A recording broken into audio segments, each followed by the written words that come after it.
Hey everybody, I am back at the studio. This is at Think Cutie, and I am a polymer clay artist, and my husband is a 3D artist, and we combine everything to create little miniatures and just some unique designs.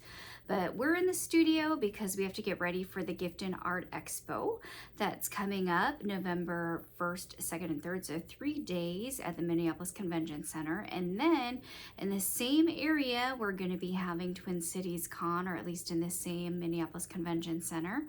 That's going to be the next week. And then we also have different Oddities of America. We signed up for that as well. And in between there, we're going to be showing footage of our trip to Japan. So we're going to Tokyo, just really excited about that. And hopefully we get to see a lot of just really unique things, because we're actually going there for Design Festa, which is a big art expo that goes on with artists from all over the world.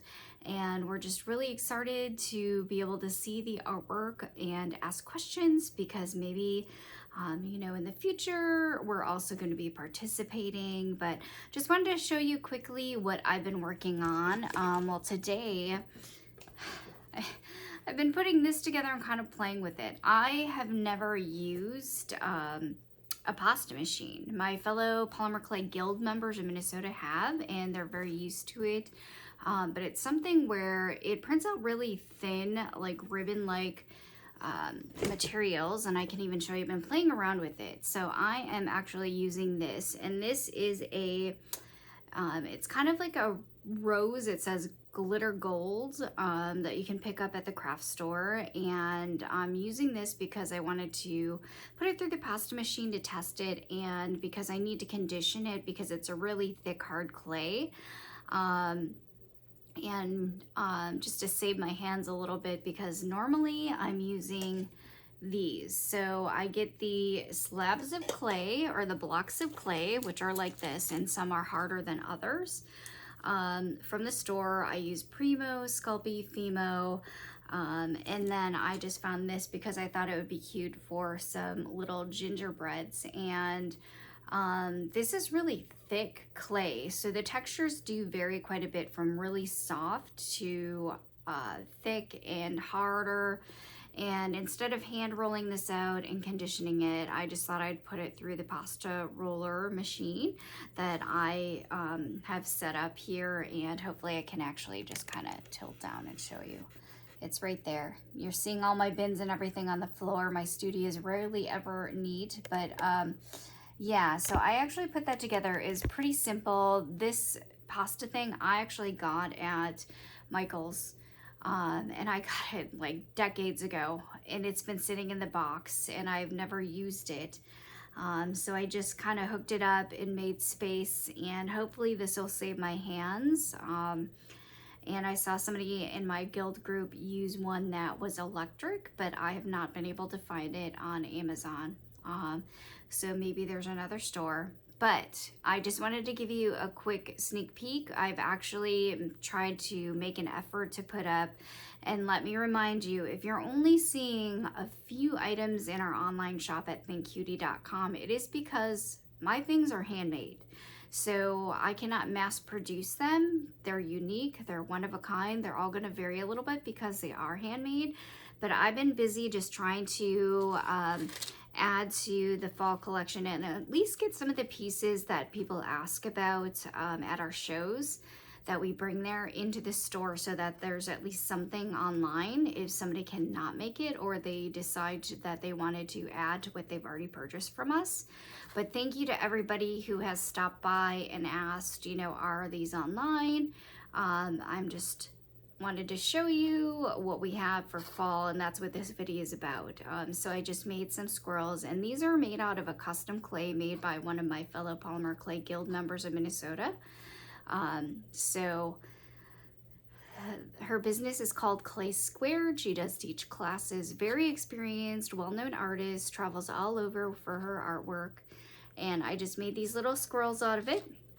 And then I had to do a couple different types. So I did a bigger type of acorns. I had to have them with the squirrels, and then I did gold dust them with a shimmery like mica powder.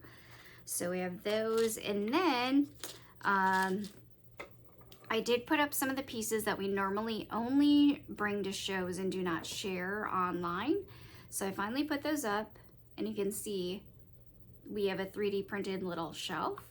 A couple of these is sold at our shows, and then I filled them. There's like little handmade items, little handmade jars with labels, and this is what you get with the whole set that is up in my shop. I still have some, and these go all year round. So whenever I have my coffins, it doesn't matter what time of year it is, they're purchased all year round. And it has a little bit of like the glow in the dark clay, so the ghosts right there, and then the candle glow in the dark. And then I put one of my little Halloween pastry sets up in there. You can see there's bat chocolate, little donuts, little treats, and a little Halloween Yule log. And again, our pieces are unique because well, for one, they are designed, like the shelving and the furniture is all designed by my husband, and I'm just crossing my fingers that it doesn't get too saturated, because this is a unique design that my husband came up with on his own.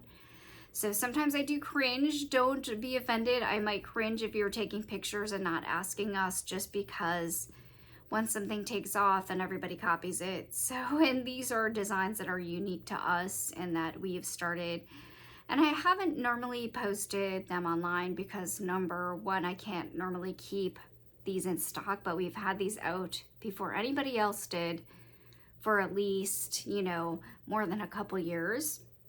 And I've been putting things in them and just bringing them to our shows, but I rarely have them up online and available, just because I normally have to keep them in stock for our events because I sell out of them. Then, guess what season? It's holiday season, so my husband designed this little present shelf, and I had to fill it with little miniatures and little teeny tiny, so I make trees of all sizes, and I put little handmade, and they are handmade, little gingerbreads, candy canes, other little ornament things on there. And then I also started making little candy canes, so hopefully I'll have enough of this up if anybody does want to purchase, and I'm going to try to keep more things stocked in our online store at thinkcutie.com. And that's pretty much all that I had for this part of the video. Just had to show you can see all of the things that I keep stocked in the little corner studio space that we have here, and the rest is kind of like bins all over the place, but you know, we're just really busy just trying to get ready for all of our events. And thank you to everybody who stopped by our booth and said that they watched our videos and have purchased with us before and actually come find us. I really appreciate you. If sometimes our energy is low, we had some events where we're not feeling well just recently, and you know, sometimes I'm just tired because I'm up late making things. So thank you so much, everybody, and yeah, I'm gonna get to it. I gotta get some work done. All right. Well, this is going to be a short studio update today. As you can see, I'm just rolling out my glittery rose-colored clay, and I'm starting to make my little gingerbreads. I am using a cutter that my husband actually designed for me, so he 3D designed and printed that for me. And then I'm trying a new technique of using cling film instead of getting everything all covered with flour so that it doesn't stick to the clay. And you can see that I'm pinning them, but I just wanted to show this process of how I make them.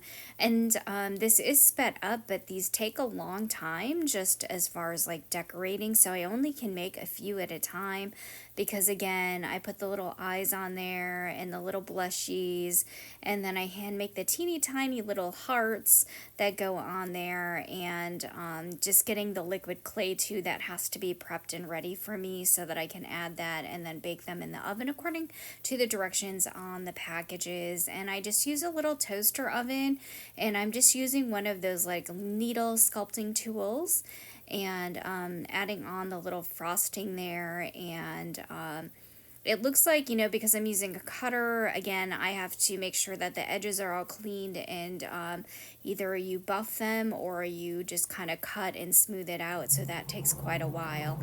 And there's a finished product, but that's all that I have for this week's update and creation. Thank you, everybody.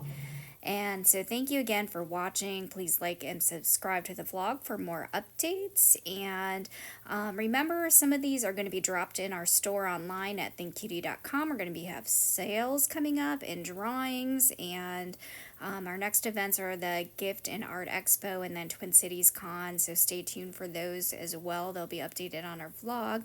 And there's the rest of our lineup for the year. So happy holidays, everybody. And we hope to see you soon. And look for our vlog as we're going to Japan this month. Thank you, everybody. Bye.